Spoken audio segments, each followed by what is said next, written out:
Be'amar Rabbi Yitzhak, face au Amud Bet, Dvar Torah. Donc Dvar Torah, c'est Halakha le Moshe Misinaï. Roubo, alors le shiur de Chatzitza, c'est la majorité du cheveu. C'est quoi? Disons qu'il y a un cheveu qui est entouré de boue, d'accord? La majorité du cheveu. Vemakpid alav. Et un homme, lorsqu'il a un seul cheveu qui a de la boue dans la majorité de la longueur du cheveu, il en est makpid. Makpid, ça veut dire que ça le dérange. Et il veut enlever cette boue, enlever carrément le cheveu. Chotzet, là, il y a Chatzitza. Il est makpid là-dessus, donc ça le dérange. Et donc, si c'est trempé avec ce cheveu où il y avait de la boue dessus, ça marche pas, la tvila ne marche pas, il y a eu Chatzitza. Maintenant, chez no makpid alav, si c'est quelqu'un qui a un cheveu avec de la boue, ça ne le dérange pas, et no chotzet. Il n'y a pas de Chatzitza. Donc on voit que ça dépend de sa akpada. Combien il est pointillé là-dessus, combien ça le dérange. Vegazru al rubo chez eno makpid, mishom rubo a makpid. Et Chachamim, on fait une gzera, qu'on va pas commencer à faire de différence. Même une personne qui a la majorité d'un cheveu et qui n'est pas makpid, eh ben Chachamim ont quand même annulé cette villa, ont quand même considéré qu'il y a donc Chatzitza, parce qu'il y a des gens qui pour eux ce cheveu avec de la boue dessus, ils en seront makpid. Donc pour ne pas faire de différence, d'accord, hein, il va être makpid, moi je suis pas makpid, pour moi la villa ça marche, pour toi ça marche pas. Chachamim on fait une zera que on met tout le monde au même niveau. Almi uto hamakpid mishum rubo hamakpid. De même que lorsqu'il y a la minorité du cheveu qui est avec de la boue, ouais, que normalement une personne n'est pas censée être makpid, et bien puisqu'il y a des gens aussi qui sont makpid, mishum rubo makpid, comme il y a des gens, la majorité des gens sont makpid, alors Chachamim aussi ont annulé la minorité qui ne serait pas makpid, et donc ils ont interdit. Et ils ont considéré qu'il y a Chatzitza. Et donc Rabbi Yitzhak est venu nous enseigner que la majorité du cheveu et en plus la personne est makpid, lorsqu'il y a ces deux conditions, là il y a Chatzitza minatora. Et Rav est venu nous dire que finalement Chatzitza c'est que Halakha le Moshe Misinaï. Parce que si on n'avait pas Halakha le Moshe Misinaï, et qu'on s'était fixé que par rapport à l'interdit de la Torah, alors on aurait dit, s'il y a un cheveu qui est avec de la boue, mais sur tout le cheveu, c'est seulement dans ce cas où il y a Chatzitza. Mais s'il y a la majorité ou la minorité, tout ça, déjà, on aurait dit, il n'y a pas Chatzitza minatora. Vient Rav et nous dit que non, Halakha le Moshe Misinaï, c'est que même lorsqu'il y a une minorité ou une majorité du cheveu, makpid, pas makpid, Chachamim, on fait la gzera, que tout ça, c'est pas bon. Alors la Gemara demande, sur Rabbi Yitzhak, Velixar Nami, Almi Uto Sheno Makpid, Mishumi Uto Makpid.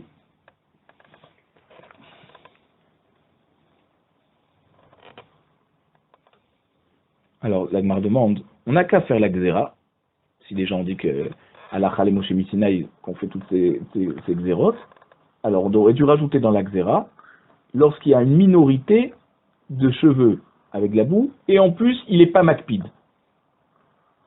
On aurait dû dire qu'il y a Chatzitza aussi. Pourquoi? Mishum mi uto makpid. Parce qu'il y a aussi une minorité. Donc là, dans ce cas, la majorité des gens ne sont pas makpid. Lorsqu'il y a le mi-out du cheveu, donc moins de la moitié en tout cas du cheveu, qui n'est pas, il y a seulement moins de la moitié qui a de la boue, alors la majorité des gens ne sont pas makpid. Et on aurait dû faire la gzera pour la minorité des gens qui sont makpid. Inami, mishum rubo sheno makpid. Yigufa gzera. Ve'ana nekum venigzar gzera li gzera. Alors, on aurait pu faire encore une autre gzera, parce que lorsqu'il y a une minorité du cheveu et la personne n'est pas makpid, ça ressemble quand même à la majorité du cheveu pour les gens qui ne sont pas makpid. C'est-à-dire il y a une minorité de gens qui sont makpidim lorsqu'il y a lorsqu'il y a la majorité du cheveu qui est sale, et il y a une majorité de gens qui sont pas makpid lorsqu'il y a une minorité du cheveu qui est sale. Donc on aurait dû faire une xéra pour les deux et interdire les deux. La Gemara te dit non. Yigoufa xéra. Lorsque on a dit dans la xéra que Khatsitsa, dans la minorité du cheveu, mais pour les gens qui sont makpid, ou alors la majorité des gens qui sont pas pardon. Afratsita, donc il faut comprendre que lorsqu'il y a le cheveu qui est en majorité sale, d'accord, alors il y a la majorité des gens qui sont makpid. Et lorsqu'il y a le cheveu qui est en minorité sale, il y a seulement une minorité de gens qui sont makpid. Mais la majorité ne sont pas makpid. Alors il te dit, Yigoufa Gzera. Ça déjà c'est une Gzera. D'accord? Quand on rentre dans le lien de minorité, majorité, est-ce qu'il y a une majorité de gens, minorité? Ça déjà on est dans la Gzera. Ve'anan nekum benigeza Gzera Gzera. Est-ce qu'on va se lever et faire une autre Gzera sur la Gzera, c'est-à-dire d'être mahmir, même lorsqu'il y a une minorité du cheveu sale, et seulement une minorité de gens qui sont makpid dessus, et on va dire pour eux on est au cerf tout le cheveu, on est au cerf toute la tvila. Non, on ne peut pas faire une xéra sur une xéra. Maintenant on continue, toujours à propos de Rav. Mechitzin, alors on avait dit Chatzitzin et Mechitzin. Mechitzin c'est les Mechitzot. Alors les Mechitzot, Rav il nous avait dit que c'était Alacha les Moshe Misinaï.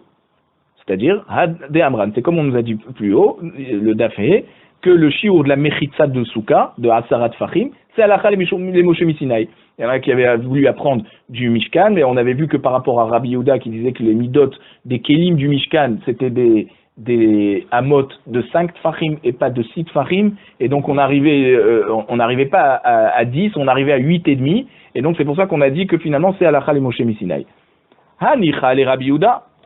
La Gemara demande, alors ça va bien d'après Rabbi Yehuda, qui dit que les kelim faisaient 5 tfachim, et donc en comptant à propos les amot pour les kelim faisaient 5 tfachim, et donc quand on comptait à propos du Aaron, d'accord, on avait dit Amavachetzi, donc ça faisait 5 plus la moitié c'était 7,5, plus le couvercle qui était le caporet qui était de 1 téphar, donc on arrivait à 8,5, on n'arrivait pas à 10. Et là les Rabbi Meir, Rabbi Meir qui disait que les kelim du Mishkan étaient avec des amot de 6 tfachim et pas de 5 tfachim, on avait dit donc le Aaron faisait donc une ama et demi, ça fait 9 tfachim plus le couvercle, ça faisait 10 tfachim. Et donc c'était à partir de là qu'on s'était basé pour dire que la taille minimale de hauteur, puisqu'on a dit que la shrina ne descendait pas plus bas que le couvercle, le caporet du Aaron, et donc à partir de 10 on était déjà dans un autre réchout, et donc d'après Rabbi Meir, Maïka Lemema, qu'est-ce qu'il va pouvoir nous répondre?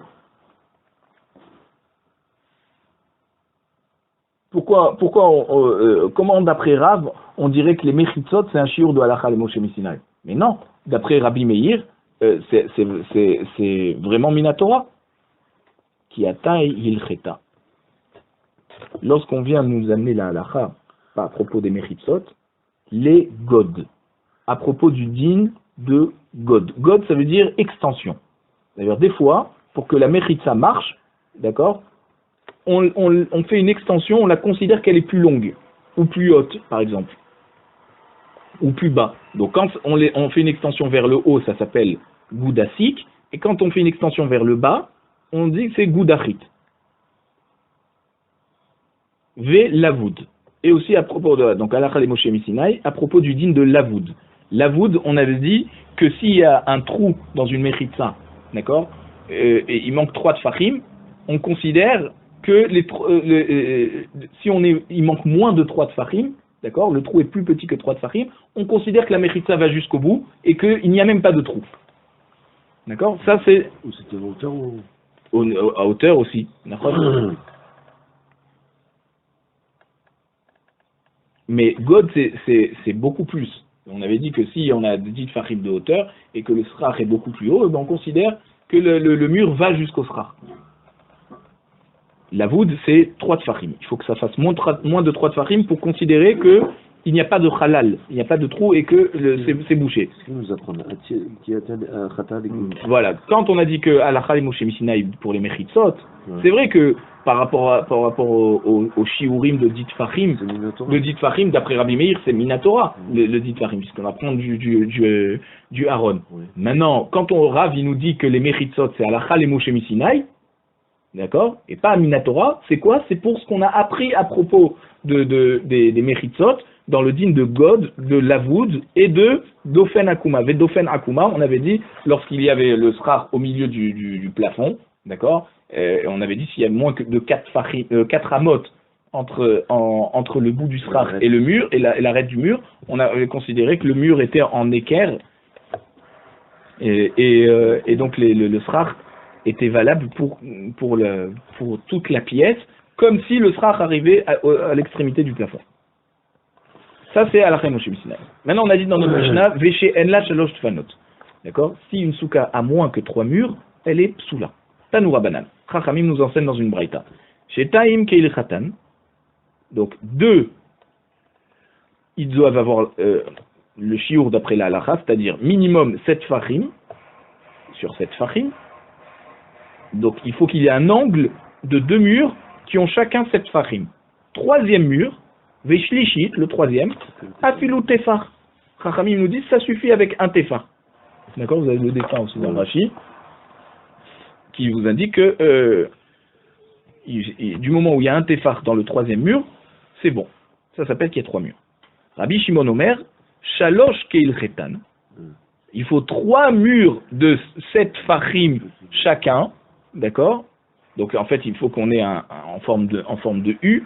Pas un L, mais en forme de U, de 3 murs qui ont minimum la taille de 7 fachim, verevi'it afilu tefar. Le 4e mur, lui, on peut se suffire d'un seul tefar.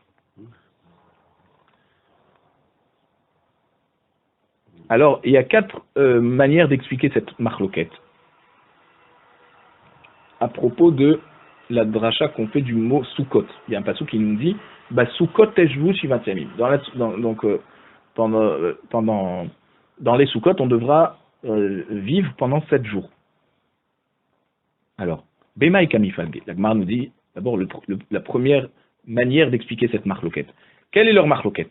Rabbanan Savre yesh em la masoret, ve Rabbi Shimon Savar yesh em la mikra.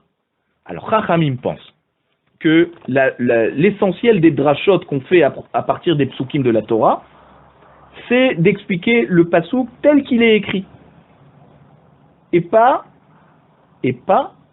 tel qu'il se lit avec la ponctuation. Donc, on regarde les lettres du mot plus que la ponctuation. Et Rabbi Shimon dit non, d'abord on regarde la prononciation. Les lettres, la configuration des lettres, c'est moins important. Alors, concrètement, comment ça marche? Rabbanan Savre yesh em la masoret, basukot, basukot, basukot. D'accord? C'est-à-dire, Chachamim nous dit, on a 3 fois le mot soukot dans cette psukim, puisqu'on a dit basukot eshvu shivat yamim, une fois. Kol ha'izrach ben Israël yeshvu basukot, 2 fois. Les marniers d'eau dorotechem qui basukot au shaviet ben Israël otzi otam eretz Misraïm, 3 fois. Alors, le premier mot basukot, c'est sans vav. Le deuxième basukot, aussi c'est sans vav. Seulement le troisième, il y a un vav. Et donc, quand on d'après donc Rachamim, quand on a un mot basukot sans vav, c'est comme si qu'il nous indique un lachon yachid, donc au singulier. Et donc on apprend une souka de chaque mot. Et alors, un mur de souka de chaque mot de souka. Donc arekan, arba. Il y a 4. Donc il y a une fois souka sans vav, une fois souka sans vav et une fois avec vav. Quand il y a avec vav, c'est un pluriel. Donc ça fait un singulier plus un mot qui indique un minimum du pluriel, c'est 2. Donc on a 4. Dal chad legouffé, enlève un mot souka pour t'expliquer le concept de la souka, pour te dire qu'on parle de souka. D'accord? Ça veut dire au moins un mot, une fois où il y a écrit soukot, pour t'indiquer la mitzvah de souka. Ok? Les fois en plus où il y a écrit le mot souka, là tu peux commencer à faire ta dracha pour savoir combien de murs il doit y avoir. Ok, donc s'il y avait 4, tu en enlèves un pour te dire au moins la mitzvah de Souka, il te reste 3. Pachou les routes lata, il t'en reste 3. Et donc, qu'est-ce qu'on fait de ces 3? Shtaim keil khatan, ve'atae il cheta, ou gra'ata les shishit ve'ukma atefa. 2, comme la lacha nous indique, il faut minimum 7 fachim, et le 3e, pour te dire qu'avec un tefar, ça suffit. Ça, c'est chachamim. Donc, Rabbi Shimon de savoir yesh em la mikra. Rabbi Shimon te dit, non mais attends, nous, ça ne nous intéresse pas de voir s'il y a un vav ou il n'y a pas de vav. Comment ça se lit le pasouk? Soukot, donc ça veut dire on a 3 fois le mot soukot, ouais, avec un pluriel pour moi, même s'il n'y a pas de vav, du fait qu'on prononce soukot, c'est un terme qui indique le pluriel. Et le minimum du pluriel c'est 2, arekan shesh, donc on a 6. 2 fois 3, 6. Dal chad kra les bouffées, enlève un mot de soukot pour t'indiquer la mitzvah de soukot, d'être assis dans la souka. Pachouléou arba. Il t'en reste 4. Et oui, parce que lui, il ne regarde pas si c'est écrit avec vav ou pas vav. Donc tu as 3 fois 2, tu en enlèves un mot, tu peux pas diviser un mot en disant c'est écrit soukot pluriel, donc ça veut dire 1 pour la souka et le deuxième déjà pour les murs. Non. Tu as 6, tu enlèves un terme, il te reste 4. Donc il te reste 2 mots. Pachouléou arba. Shalosh keil chetan, ata il cheta, ou ata l'ervid veuk meta atefa. Donc lui, d'après lui, puisqu'on a 4, il nous en reste 4. 3 murs valables qui ont les bonnes dimensions d'après la halakha, c'est-à-dire minimum 7 fachim. Et le 4e, on se suffit d'un tefar. Voilà la marloquette. Maintenant, ça c'est seulement la première manière. On a une deuxième manière d'expliquer la marloquette. Veibaritema. Découlé alma yesh em la mikra. Finalement, tout le monde est d'accord que on va d'après le klal que yesh em la mikra. Ça veut dire quoi? On va d'après la prononciation. Non, Rabbi Shimon.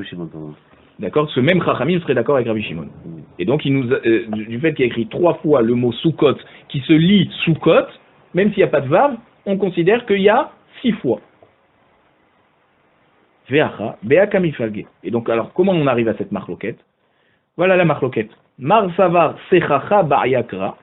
Chachamim pense que la halacha qui nous indique qu'il faut un srach à la souka, et donc pas un plafond, un srach, alors ça fait partie du nombre de fois où il y a écrit soukot. En tout cas, l'obligation d'avoir un toit en srach est tirée de ces mots soukot. Parce que dans soukot, il y a le mot srach aussi. Alors, ça veut dire, comment ça marche? Alors, Marsavar Sracha Ba'yakra. Donc, Chachamim pense qu'il faut un pasouk pour nous indiquer l'obligation d'avoir un toit en srach. Et donc, c'est pour ça que même si il nous en restait 4, on avait dit d'après Rabbi Shimon, du moment où on enlève un mot de soukot, chaque mot contient 2, puisque ils se lisent au pluriel, même s'il n'y a pas de vav. Donc on avait dit 6 moins 2, ça fait 4, et Rabbi Shimon avait dit 3 murs avec la halacha, donc 7 sur 7, et le 4e avec un tefar. Chachamim nous disent, non mais il faut rajouter aussi le srach, l'obligation d'avoir un toit en srach. Donc combien il te reste finalement? 2, puisque tu avais 4. Tu as enlevé 1 pour te dire que le mur fait un tefar. D'accord? Et encore 1 pour te dire qu'il faut un toit avec le srach. Il te reste donc seulement 2 murs avec 70 cm. D'accord? 7 fachim. Ça, c'est comme ça que pense Rachamim. Ou Marsavar Sracha lo bar yakra. Et Rabbi Shimon, donc l'autre avis, te dit non, pour nous l'indication de devoir mettre du srach sur la souka ne fait pas partie des psukim. D'accord, on n'a pas besoin d'un pasouk, c'est une halakha qu'on sait qu'on doit mettre le srach, mais on n'est pas obligé d'apprendre du mot basukot. Et donc, forcément, il lui reste 4, 3 murs d'après la halakha, et 1 qui a le tefar. Veiba et Tema, 3e manière d'expliquer cette marloquette. Découler alma yesh em la masoret. Je dis, tout le monde est d'accord que tout le monde va d'après, pas la prononciation, d'après l'orthographe. Voilà, comme Chachamim m'avait dit dans la première explication. Et alors, comment ça marche? Ve'acha, be'aka mifage. Là, ici, ils sont en marloquette. Mar savar qui atae il cheta le garea, ou mar savar qui atae il cheta le houssif. Donc en fait, tout le monde est d'accord qu'il faudrait 3 murs qui ont les bonnes dimensions. D'accord? Et alors, comment ça se fait que finalement, Chachamim te dit ça suffit de 2 murs qui ont la bonne dimension, le troisième, tu peux te suffire d'un tefar? Parce que Chachamim pense qui atae il cheta le garea. Lorsque Halakha le Moshe Misinaï vient nous indiquer un chiour au niveau de l'Emechitsot, elle est venue pour te diminuer de ce que tu aurais pu comprendre tout simplement du Passouk, en lisant le Passouk. Halakha le Moshe Misinaï vient te réduire l'explication première que tu aurais eue du Passouk. Halakha le Moshe Misinaï vient t'indiquer que même si tu n'as pas toutes les caractéristiques que tu aurais compris du Passouk, d'accord, c'est quand même cachère. Et donc, c'est vrai que d'après le Passouk, a priori, puisqu'il te reste Batsukot, on a dit il nous reste 4, puisqu'on va d'après non, pardon. Tout le monde est d'accord, voilà, M la Massorette, donc tout le monde va d'après l'orthographe, et donc tout le monde est d'accord qu'il faut 2 murs. 2 murs d'après la halakha, et le troisième avec un tefar. Ça c'est Chachamim. Mar Savar, Rabbi Shimon, il te dit, qui ataïl cheta le osif. Non, la halakha et Moshe Misinaï, elle est venue pour te rajouter. Ça veut dire que, à part les 3 murs, une soukha, elle est valable avec 3 murs. Ça, tout le monde est d'accord. Ok? Mais, Rabbi Shimon vient te dire, attends, non, quand on te dit 3 murs, c'est d'après la mashmaou du pasouk. Mais halakha et Moshe Misinaï vient nous rajouter une halakha, rajouter les hosif. C'est quoi la halakha qu'on a rajouté dans halakha et Moshe Misinaï? Qu'il faut un 4e mur avec au moins un tefar. L'un il dit 3 plus 1, l'autre il dit 3 plus moins 1. Voilà, exactement. C'est-à-dire, d'après Chachamim, c'est vrai qu'il faut 3 murs, mais attention, le 3e mur, ça te suffit un tefar. 3 moins 1. Voilà. Et Rabbi Shimon te dit non, c'est 3 murs entiers plus un 4e qui se suffit d'un tefar. Ça, c'est la 3e explication de la marloquette. Dernière explication, Veiba et Tema, des coulées alma qui ataï il cheta les garea. Finalement, on peut dire que tout le monde est d'accord, soit Chachamim, soit Rabbi Shimon, que lorsqu'une halakha le Moshe Misinaï vient de se rajouter à un pasouk, d'accord, elle vient te réduire. Donc ça veut dire 3 moins 1, apparemment. VM la Massorette. Et on va aussi d'après l'orthographe. Donc ça veut dire quoi? On avait dit qu'il y avait écrit soukot, 2 fois sans vav et 1 fois avec vav. Ça veut dire 2 fois au singulier et 1 fois au pluriel. Ça fait 1 plus 1 plus 2, ça fait 4. Et alors si comment on arrive? Donc Chachamim te disent 3. Ve'acha bedorshin trilot kamifalge. Donc là, ici, leur marloquette repose sur le nombre de murs de la soukha. Chachamim et Rabbi Shimon sont en marloquette sur est-ce que on va compter le nombre de murs qu'il y a dans la soukha, même du premier terme de soukot qui s'écrit sans vav et qui nous indique l'obligation de faire la mitzvah de soukha. On avait dit que d'après Chachamim, soukot, 2 fois sans vav, la 3e fois avec vav. Le premier, en tout cas, doit servir à t'indiquer la mitzvah de soukha. Alors, Mar Savar Dorshin Trilot.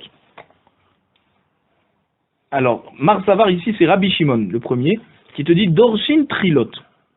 Ça veut dire, c'est parmi les 3 mots de Soukot, quel est le mot Soukot qu'on utilise pour apprendre la mitzvah de Soukha? C'est le premier, qui est écrit sans vav. Ouais. Alors, lui, il te dit, même le terme Soukot, le premier terme de Soukot, tu l'enlèves. Donc ça fait lui il te dit Dorshin Trilot. On fait la dracha sur le premier, que quoi? C'est pour t'indiquer le nombre de murs.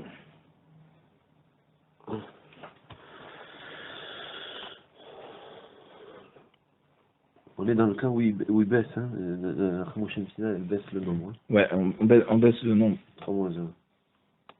Mais comment ça se fait que Rabbi Shimon, il te dit que c'est quand même 3 plus 1, même si dans n'importe quel halakha les Moshe Misinaï, c'est censé réduire. Comment lui, il arrive à trouver que, malgré tout, il va y avoir, non, et il va y avoir 4 murs entiers moins 1, d'après Rabbi Shimon. Comment il arrive à ce compte? Oui. C'est en utilisant le premier terme de Sukkot. Alors, Ça veut dire que quoi? Le premier, on avait dit, le premier mot de Sukkot, il vient t'indiquer la mitzvah de Sukkot. Rabbi Shimon, il te dit, il vient pas que t'indiquer la mitzvah de Sukkot. D'accord? Il vient aussi t'indiquer le nombre de murs. Donc, moi, d'après moi, Rabbi Shimon, le premier mot Sukkot, ok, il écrit sans vav, mais au moins ça m'indique un mur. Ah, ça m'indique aussi la mitzvah de Sukkot, il n'y a pas de problème. Ah, il prend pour les deux. Et donc, le deuxième mot Sukkot, c'est aussi sans vav, et le troisième mot, c'est avec vav, donc j'ai 4 murs complets. 4 murs complets, mais la halakha, les Moshe Missinaï, vient te dire que le quatrième, tu peux te suffire d'un tefar. Ça, c'est Rabbi Shimon. Alors que Chachamim, Mar Savar, En Dorshin Trilot. Non, le premier mot de Sukkot vient t'indiquer exclusivement la mitzvah de Sukkah. Tu commences à compter le nombre de murs à partir du deuxième mot Sukkot qui est au singulier et le troisième mur qui est au pluriel, d'accord? Donc j'ai donc 3 murs complets Minatora et halakha le Moshe Missinaï qui vient réduire. Rachami est aussi d'accord avec Rabbi Shimon que ça vient réduire, d'accord? Alors ça fait 1 moins 1 au premier. Moins 1, donc ça fait 3 moins 1, ça fait 2 murs complets plus un troisième avec un tefar et déjà tu as une Sukkah Kshira d'après Chachamim. Alors maintenant, on va donner une autre explication par rapport juste à Rabbi Shimon, plus par rapport à la Marloquette. Rav Matna Amar, Ta'ameh de Rabbi Shimon, la source de Rabbi Shimon, d'accord, d'où il a sorti qu'il nous faut 4 murs, et que dans le quatrième, tu peux te contenter d'un tefar, mais qu'il faut 4 murs. Mais à propos de la Géoula qui va arriver, Be'ezrat Hashem, très bientôt, dans le passage de Yesharia qui nous dit Vesuka tiye letzel yomam mechorev, ou le marse, ou le mistor, miserem ou mimatar. Que Hachem va construire une soukha sur Yerushalayim, qui va protéger les gens qui vont s'abriter sous cette soukha du soleil, d'accord, et de la pluie. C'est une pluie très forte qui va tomber sur les Réchaïm. Donc les gens qui vont être sous cette soukha, ils vont être protégés. Donc on voit en tout cas que la soukha protège de la pluie et du soleil. Et donc il te dit, une soukha qui veut pouvoir protéger de tout ça, forcément il faut qu'elle ait 4 murs.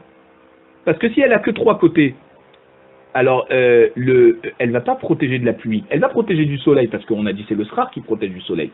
Mais elle ne peut pas protéger de la pluie, parce que le vent fait rentrer les gouttes de pluie à l'intérieur s'il n'y a pas un 4e mur. Donc ça, c'est de là que Rabbi Shimon apprend qu'il faut 4 murs complets. Minatora, oui, mais à la Chal et Moshe Messinaï, on nous a autorisé de réduire le 4e mur à un tefar. Mais ça veut dire, dans le concept, la soukha, c'est 4 murs. Maintenant, Veoto tefar echan ma'amido, ce troisième, donc ce tefar d'après Chachamim, maintenant on parle de Chachamim, d'accord? On a dit 2 murs complets, le troisième, un tefar. Où on sait qu'on le place? Amarav ma'amido keneged ayotse. Donc, Rav nous dit, c'est simplement la continuité des 2 murs, donc keneged ayotse. Donc, il doit être collé à l'extrémité d'un des 2 murs qui a la bonne taille, c'est-à-dire minimum 7 farim. Donc, s'il a mis un mur côté est et un mur côté nord, alors le troisième mur sera ou alors côté ouest, proche de l'extrémité nord, ou alors côté sud, proche de l'extrémité est. D'accord? Voilà.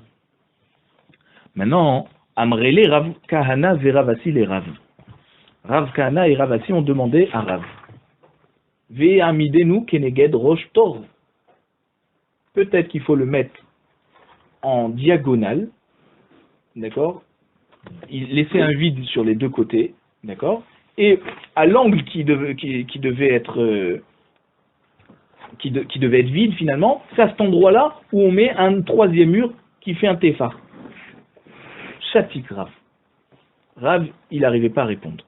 D'accord? Bon, on verra la suite demain, Bezrat Hashem.